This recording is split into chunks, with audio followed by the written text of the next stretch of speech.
కూడా తీసుకెళ్ళి ఎక్కడ దానికి అనువైన ప్రదేశాలు ఉన్నాయో ఇప్పటికే వాటి గురించి డిస్కస్ చేశారు.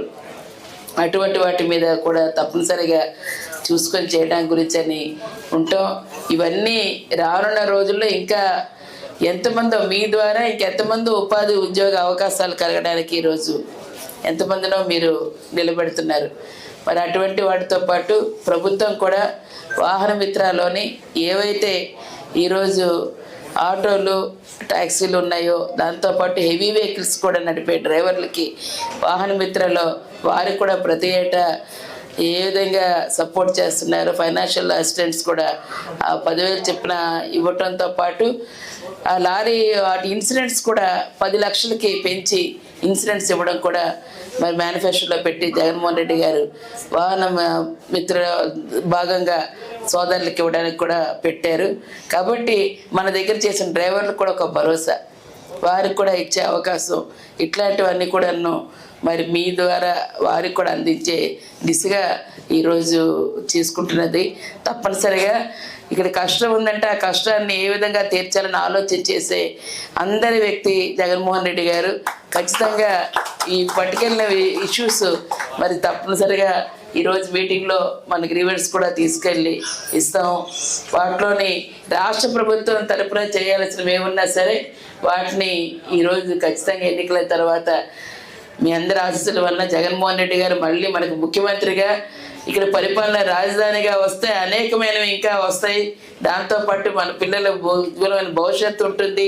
అంతేకాకుండా ఈ ప్రాంత అభివృద్ధితో పాటు ఈవేళ అన్ని విధాలుగా రెవెన్యూ పెరిగి మంచి ఈరోజు రాష్ట్రానికే దేశానికే ఒక దిక్సూచిగా విశాఖపట్నం తయారవ్వాలంటే మీ అందరి సపోర్టు, మళ్ళీ ముఖ్యమంత్రిగా ప్రమాణ స్వీకారం ఈరోజు చేస్తా ఉన్నదానికి మీ అందరి తాలూకా పూర్తి సహాయ సహకారాలు ఇచ్చి మరింత ప్రశాంతమైన ప్రజల ముందటే ఈరోజు చేస్తున్న ప్రతి అంశాన్ని కూడా పాలనగా ఈరోజు తీసుకెళ్తున్న జగన్మోహన్ రెడ్డి గారికి విద్య ఆరోగ్యం పట్ల కూడా ఈరోజు మీరు ప్రత్యేకంగా చూశారు. ఎక్కడున్నా సరే 25 లక్షల వరకు ఈరోజు మరి ఆరోగ్యశ్రీ ద్వారా ప్రతి ఒక్కరికి కూడా అవకాశం కల్పించడం, ఇలాంటివన్నీ కాకుండా సమాజంలో మీరు కూడా ఒక భాగస్వామిగా ఉండి అటు డెవలప్మెంట్కి ఇటు మనం చేస్తున్న వాటికి ఎంతమందికి ఉద్యోగ ఉపాధి అవకాశాలు ఇచ్చినా మీకు మరింత ఎల్లవెల్ల తప్పనిసరిగా మీ కష్టం ఉందంటే కష్టానికి మీరు నిలబడే మనుషులుగా నేను కానీ అమరు కానీ అలాగే మరి మీరు అన్న ఇక్కడ పెద్ద మనుషులు అందరూ కూడా ఉన్నారు. అలాగే మా నాగిరెడ్డి గారు ఈరోజు అలాదు మా సోదరు దేవన్ కూడా ఉన్నారు. దేవన్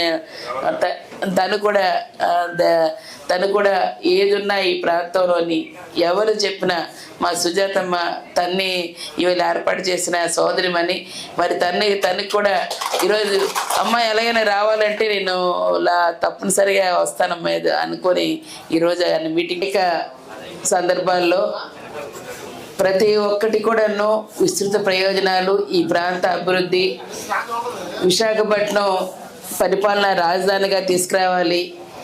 అలాగే మన తాలూకా ఇబ్బందులన్నీ ఇక్కడ ఇప్పుడు మీరు ఇచ్చినప్పుడు రిప్రజెంటేషన్లో చెప్పారు. వాటికి ఆల్రెడీ మంత్రివర్యులుగా వారు క్యాబినెట్లో ఉన్నారు కాబట్టి అమ్మరు బాబు మీకు అన్ని వివరాలు కూడా క్షుణ్ణంగా చెప్పారు. తప్పకుండా ఇది టోల్ గేట్ దగ్గర ఇబ్బందులు కానీ అలాంటివి నేషనల్ హైవేస్ సంబంధించి టోల్ గేట్స్ అన్నీ కూడా ఖచ్చితంగా అవకాశం వచ్చి పార్లమెంట్లో మీ గలాన్ని అక్కడ వినిపించడానికి నాకు పంపిస్తే తప్పనిసరిగా నేను కూడా నేషనల్ హైవే అథారిటీతో మాట్లాడి టోల్ గేట్స్ మీద మరింత వెసులుబాటు ఇబ్బంది లేకుండా ఉండే విధంగా, ట్యాక్సెస్ కూడా ఎక్కువ ఉంటున్నాయని గ్రీన్ ట్యాక్సెస్ గురించి కానీ అలాగే పోలీసు వారి వేస్తున్న వాటి గురించి కానీ ట్యాక్స్లు కానీ ఇలాంటి వాటితో పాటు ప్రధానంగా ఈరోజు రేపు రానున్న దాంట్లోని విశాఖలో పోర్టులు కూడా కొత్త పోర్టులు వస్తున్నాయి, ఇండస్ట్రీస్ పెరుగుతున్నాయి. దాంట్లోని మొన్న ఆర్టీఓ ఆఫీసులో కూడా నేను ఈ సందర్భంగా మాట్లాడుతుంటే 90,000 ట్రక్స్ లారీలు మళ్ళీ రిజిస్ట్రేషన్కి రెడీగా ఉన్నాయి. అంటే వీటికన్నిటికి కావాల్సినవి కూడా విశాఖలో అవసరమైన ఫ్లైఓవర్స్ మనకి ఇక్కడ స్టీల్ ప్లాంట్ దగ్గర అవనివ్వండి, లంకలపాలెం దగ్గర అవనివ్వండి, దువ్వాడ స్టేషన్ దగ్గర అవనివ్వండి, అలాగే సీతందారి జంక్షన్ దగ్గర అవనివ్వండి, ఇలాగే రకరకాలు మన పోర్ట్ కనెక్టివిటీ, ఇప్పుడు పోర్టు కూడా ఇప్పుడు ఉన్నదాని సామర్థ్యం ఒక పక్కన దానికి అవుతూ కొత్త పోర్టులు కూడా వస్తున్నాయి. మనకి ఉత్తరాంధ్రలోనే మనకి ఏర్పడుతున్నాను, మన రాష్ట్రంలోనే అండి కొత్త పోర్టులు రావడంతో పాటు ఫిషింగ్ హార్బర్స్ రావడంతో పాటు ఇండస్ట్రీస్ రావడంతో పాటు ఇలాంటివన్నీ కూడా పెరిగినప్పుడు ఖచ్చితంగా లాజిస్టిక్స్ కూడా చాలా అవసరం. దాని ద్వారా రవాణా మరింత పెరిగే దీంట్లో ఈరోజు ఫ్లైఓవర్స్ అవసరమైన నేషనల్ హైవే రోడ్స్ చాలా అవసరం.